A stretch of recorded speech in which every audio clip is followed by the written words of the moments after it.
നമസ്കാരം. കർമ്മ ന്യൂസിലേക്ക് സ്വാഗതം. കളവാണെന്ന് അറിഞ്ഞുകൊണ്ട് എന്തൊരു കളവും.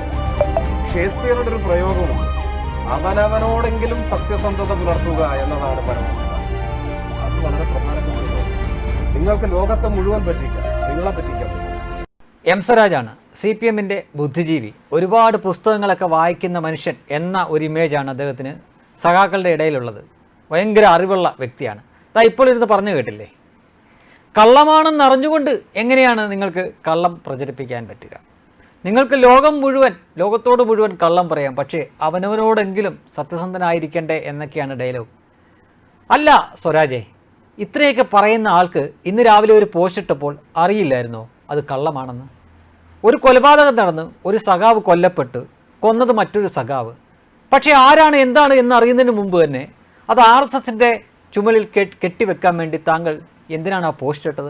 അതിനുശേഷം എല്ലാവരും കൂടി പൊങ്കാലയിട്ട് താങ്കൾക്ക് എയറിലേക്ക് പോകേണ്ടി വന്നപ്പോൾ എന്തിനാണ് ആ പോസ്റ്റും ഡിലീറ്റ് ചെയ്തുകൊണ്ട് ഓടിയത്? ഒടുവിലൊരു റെഡ് സല്യൂട്ട് എന്ന് മാത്രം ഇട്ടുകൊണ്ട് ആ പോസ്റ്റ് ഇടേണ്ടി വന്നത് എന്തുകൊണ്ടാണ്? അപ്പോൾ യഥാർത്ഥത്തിൽ ഇവിടെ ആരാണ് സ്വരാജെ കള്ളം പറഞ്ഞത്? നിങ്ങൾ തന്നെയല്ലേ. നിങ്ങളുടെ ഈ വലിയ വാചകത്തിൽ മ്യൂസിക് ഇട്ട് കേൾപ്പിച്ച ആ ഡയലോഗ് ഉണ്ടല്ലോ, ഇത് കമ്മികളൊക്കെ മ്യൂസിക് ഇട്ട് പ്രചരിപ്പിക്കുന്ന ഒരു വീഡിയോ ആണ്. ഈ സ്വരാജിന് അങ്ങനെ ഒരു ഭാഗ്യമുണ്ട്. ഈ സ്വരാജ് എല്ലാം അറിയാമെന്നുള്ള ഭാവത്തിൽ ഇരുന്നുകൊണ്ട് ഇങ്ങനെ തള്ളിമറിക്കും.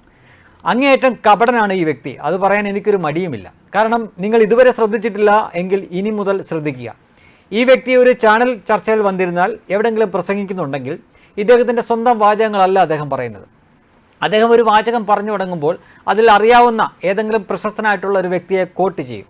ഷേക്സ്പിയർ ആവാം, ഷെല്ലി ആവാം, ബെർണാഡ് ഷാ ആവാം, അല്ലെങ്കിൽ നമ്മളാരും കേട്ടിട്ടില്ലാത്ത ഏതെങ്കിലും ഒരു വ്യക്തിയാവാം. അവർ ഇന്ന കാര്യങ്ങൾ പറഞ്ഞു എന്ന് പറഞ്ഞിട്ടാണ് പറയുന്നത്. നമുക്ക് അത് കേട്ടിട്ടുണ്ടായിരിക്കാം, നമ്മൾ കേട്ടിട്ടില്ലായിരിക്കാം. പക്ഷേ അറിയാവുന്ന ആരോ പറഞ്ഞതാണല്ലോ, അയാൾ പറഞ്ഞു, ഇനി അതിൻ്റെ ബാക്കിയായിട്ട് സ്വരാജ് പറയുന്നു എന്ന തരത്തിൽ വരും. അതുകൊണ്ട് രണ്ട് ഗുണമാണുള്ളത്. ഒന്ന്, ഈ എം സ്വരാജ് ഭയങ്കര വായനാശീലമുള്ള ആളാണ് എന്ന് കേൾക്കുന്നവർക്ക് തോന്നും.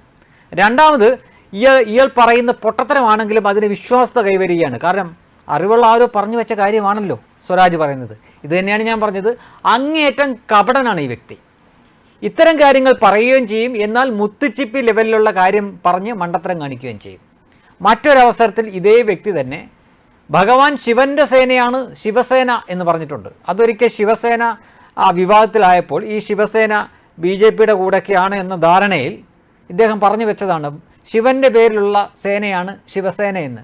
അയാൾക്ക് അറിയാൻ പാടില്ലാഞ്ഞിട്ടൊന്നുമല്ല, ഇത് ഛത്രപതി ശിവാജി മഹാരാജാവിൻ്റെ പേരിലുള്ള മഹാരാഷ്ട്രക്കാർ ഉണ്ടാക്കിയ ഒരു പാർട്ടിയാണെന്ന് അറിയാൻ മേലാഞ്ഞിട്ടൊന്നുമല്ല. ഈ ചാൻസിൽ കൂടി ഭഗവാൻ ശിവനിട്ടും അതുവഴി ഈ എന്താ പറയുക, സംഘികളെയാണല്ലോ പൊതുവെ ഇവർ ഈ ഒരു വിശ്വാസത്തിൽപ്പെടുത്തിയിരിക്കുന്നത്. അങ്ങനെ സംഘികളുടെ കൂട്ടത്തിലുള്ള ഒരു സംഘടനയാണ്. അവർ കാണിക്കുന്ന മണ്ടത്തരമെല്ലാം സംഖ്യകൾ കാണിക്കുന്നതാണെന്ന് വരുത്തി തീർക്കാൻ വേണ്ടി ഒപ്പിച്ചൊരു പണിയാണ്. അതിന് ഒരു കാര്യവുമില്ലാതെ ഭഗവാൻ ശിവൻ്റെ പേരിലുള്ള സേനയാണ് ശിവസേന എന്ന് പറഞ്ഞ മഹാനാണ് ഈ മഹാൻ.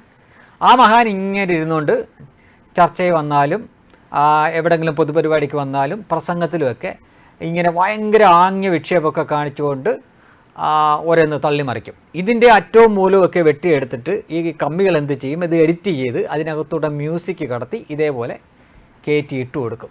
കാണുന്നവർ വിചാരിക്കും, കാണുന്നവരിൽ പ്രധാനമായിട്ടും കമ്മ്യൂണിസ്റ്റുകൾ വിചാരിക്കും, എം സ്വരാജ് തോറ്റുപോയെങ്കിൽ എന്താ അറിവ്, എന്താ വായന, എല്ലാ പുസ്തകത്തിനെ പറ്റിയൊക്കെ അറിയാം, പുസ്തകങ്ങൾ ഒരുപാട് വായിക്കും. വേറൊരു അഭ്യാസമുണ്ട്. അങ്ങനെ ഇരിക്കുമ്പം ഈ മഹാന്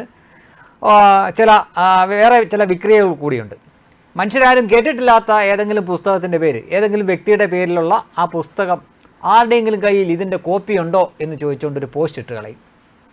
അല്ലെങ്കിൽ തന്നെ ഏത് കമ്മ്യൂണിസ്റ്റുകളാണ് ഈ പുസ്തകമൊക്കെ വായിക്കുന്നത്? ഇത് ആരോടാണ് ഈ ചോദിക്കുന്നത്?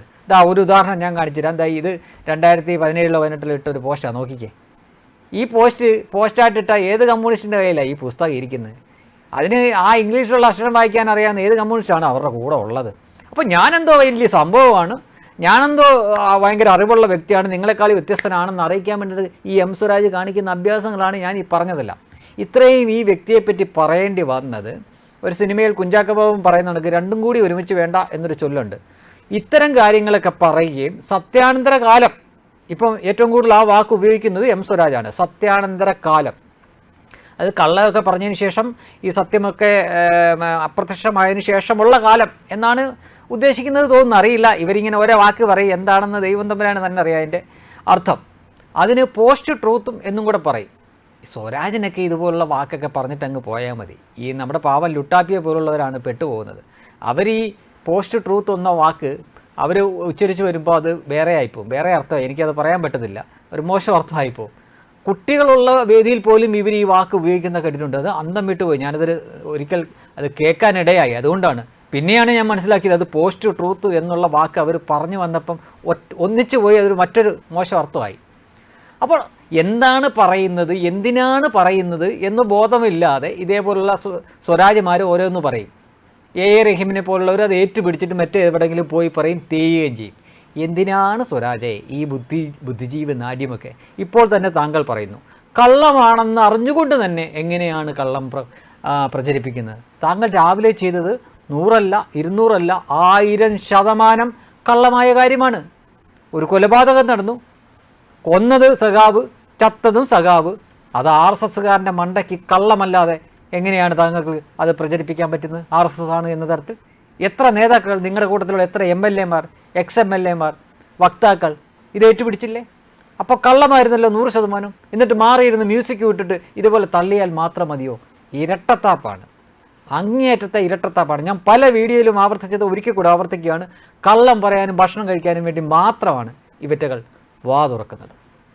വെബ് ഡെസ്ക് കർമ്മ ന്യൂസ്.